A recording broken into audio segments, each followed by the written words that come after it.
Às 2h17 da manhã de 24 de outubro de 2025, o silêncio industrial na cidade de Ryazan, a cerca de 200 quilômetros a sudeste de Moscou, foi quebrado por um rugido metálico. Não eram máquinas comuns, mas o som de drones kamikazes ucranianos penetrando o céu escuro.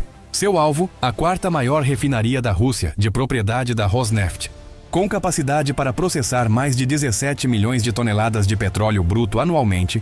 Esta instalação é um pilar energético da refinaria. A refinaria de Ryazan não é apenas um complexo industrial, é uma cidade de aço e fogo.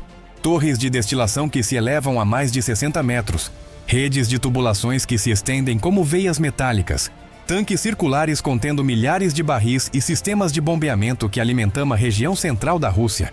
De dia, é uma fortaleza fumegante de vapor e calor. À noite, um labirinto de luzes brancas e chamas expelidas. Naquela manhã, aquelas luzes se misturaram ao brilho caótico de incêndios violentos.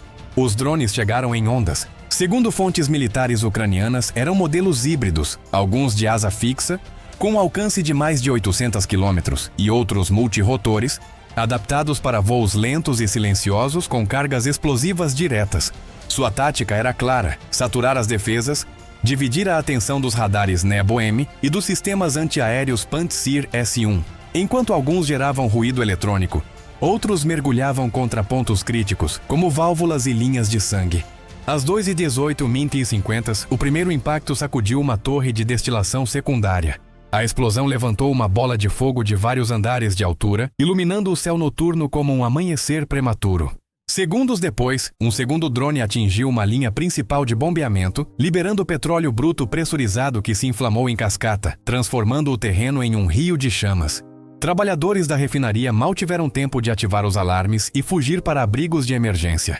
Imagens que circularam online e na mídia confirmaram o desastre. Chamas alaranjadas que se estendiam por dezenas de metros, colunas de fumaça preta visíveis por 40 quilômetros e explosões secundárias que ecoavam como tambores de guerra.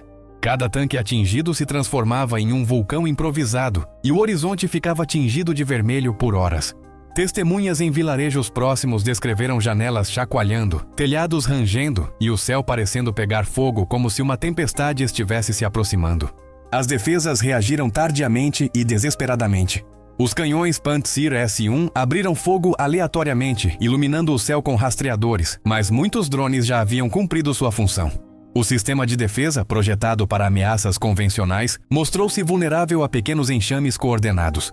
A Reuters confirmou que uma das principais unidades de processamento estava fora de serviço, enquanto o Kyiv Independent noticiou que o incêndio forçou o fechamento de várias usinas. O golpe foi devastador em vários níveis.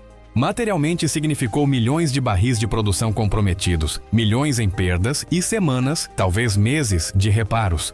Estrategicamente, atingiu a rede logística que abastece Moscou e as instalações militares na região.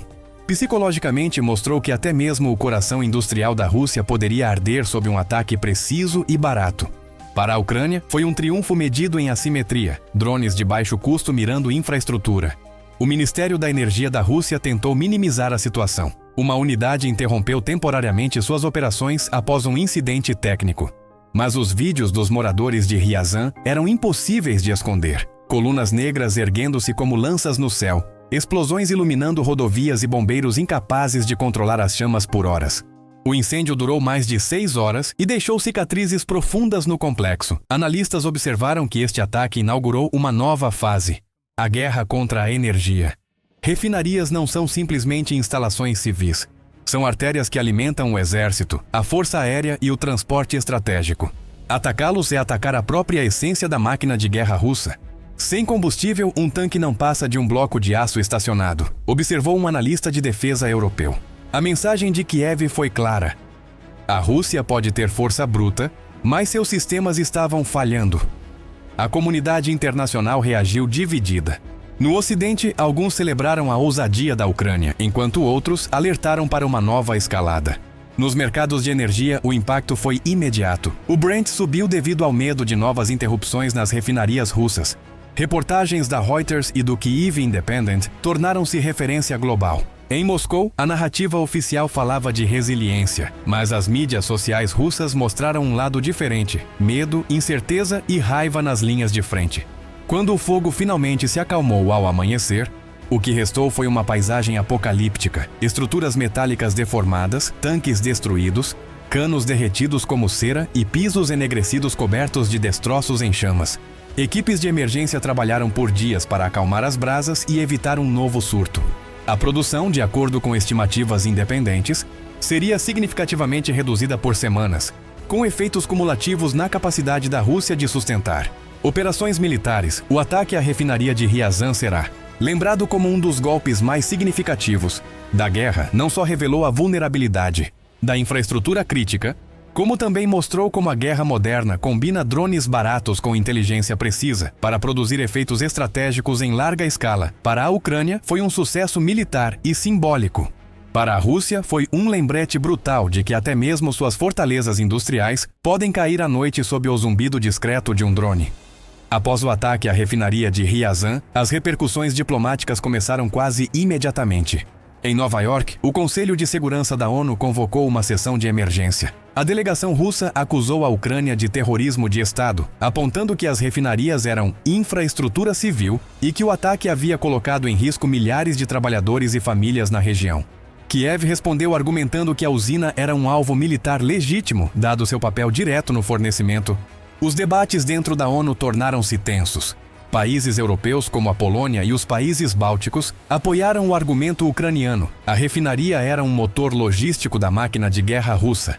No entanto, alguns países do sul global expressaram preocupação com o precedente. Se esse tipo de ataque fosse aceito, qualquer infraestrutura energética poderia se tornar um alvo em guerras futuras. O resultado foi um impasse diplomático, condenações verbais, mas nenhuma resolução. Enquanto isso, em Moscou, o Kremlin ativou sua máquina de propaganda. Os noticiários estatais apresentaram os bombeiros como heróis, insistindo que o incêndio havia sido rapidamente controlado e que a produção seria retomada em breve. No entanto, imagens capturadas por cidadãos nos arredores mostraram uma realidade diferente. Colunas de fumaça que duraram dias, explosões secundárias em tanques destruídos e comboios de caminhões-tanque escoltados pelo exército. Essa dissonância, na frente econômica, as consequências eram palpáveis. A Rosneft admitiu em declarações internas que a usina estava operando com menos de 40% de sua capacidade. Contratos de exportação de combustível para a Europa Oriental foram questionados. Clientes internacionais exigiram garantias, temendo interrupções prolongadas. Alguns bancos ocidentais, já cautelosos devido às sanções, começaram a retirar financiamento para operações ligadas à refinaria. Os engenheiros que avaliaram os danos concordaram que os reparos não seriam simples. Não se tratava apenas de substituir válvulas ou soldar tubulações. A infraestrutura afetada incluía sistemas de controle elétrico, sensores de pressão e redes subterrâneas de bombeamento. As peças de reposição necessárias, muitas delas importadas antes da guerra, eram difíceis de obter devido às sanções. Isso significava que a restauração completa não seria medida em semanas, mas talvez em meses. O impacto social em Ryazan foi profundo. Mais de 2.000 trabalhadores ficaram temporariamente desempregados. Alguns receberam ordens de ficar em casa enquanto as condições de segurança eram avaliadas. Outros foram transferidos para trabalhos de limpeza e contenção ambiental. Famílias próximas à usina foram evacuadas devido à toxicidade do ar, e os hospitais da cidade relataram um aumento nos casos de asfixia e queimaduras leves por exposição a partículas. As ruas da cidade refletiam a tensão. Murais improvisados apareceram nas paredes denunciando a guerra. Alguns foram removidos em poucas horas pela polícia local. Em cafés e mercados, as conversas giravam em torno da vulnerabilidade. Se a refinaria havia pegado fogo, o que impediria um drone de atingir um hospital ou uma usina elétrica agora? Embora a censura limitasse as críticas públicas, o medo era um segredo aberto. As autoridades russas tentaram reforçar a confiança anunciando medidas extraordinárias de segurança. Novas torres de vigilância com sensores térmicos foram instaladas. Perímetros militares foram estabelecidos em torno de instalações críticas e a compra de sistemas Tor M2 para defender as refinarias foi prometida. A dispersão do armazenamento também foi discutida. Em vez de grandes complexos centralizados, instalações menores e distribuídas foram consideradas para reduzir. No entanto, cada uma dessas medidas envolvia custos exorbitantes. Dispersar reservas significava construir centenas de instalações menores, com oleodutos e logística paralela. Reforçar as defesas aéreas exigia o desvio de armas que originalmente se destinavam a proteger a frente. O dilema era óbvio: quanto mais tentavam blindar a retaguarda, mais vulnerável se tornava a linha de frente militar. A resposta jurídica também começou a tomar forma. Promotores russos anunciaram investigações para identificar os responsáveis material e intelectualmente pelo ataque. Ao mesmo tempo, escritórios de advocacia estaduais exploravam a possibilidade de entrar com ações judiciais internacionais contra a Ucrânia por uso indiscriminado de drones. Embora a maioria dos especialistas acreditasse que tais ações dificilmente prosperariam em tribunais internacionais, o anúncio desempenhou um papel de propaganda, mostrar que, dentro da própria indústria energética russa, o ataque foi interpretado como um alerta. Executivos de outras refinarias exigiram protocolos de segurança adicionais. Alguns propuseram transferir processos críticos para o subsolo. Outros pediram a diversificação do transporte para trens e dutos menos expostos. O sentimento de vulnerabilidade se espalhou como uma sombra por toda a rede elétrica do país. Os mercados internacionais também não ficaram indiferentes. O ataque a Ryazan se refletiu nos mercados de energia. Os preços do petróleo subiram 3% em questão de horas, enquanto as seguradoras começaram a ajustar apólices para cobrir instalações em zonas de guerra. Especialistas em Londres e Nova York alertaram que, se ataques semelhantes se repetissem, o impacto poderia atingir níveis globais, gerando volatilidade prolongada no fornecimento global de petróleo. Na vida cotidiana de Ryazan, as consequências ainda estavam presentes. Evidência visual era impossível de esconder e corroeu a confiança no discurso do governo. O que aconteceu em seguida deixou todos em choque. Inscreva-se para acompanhar este confronto.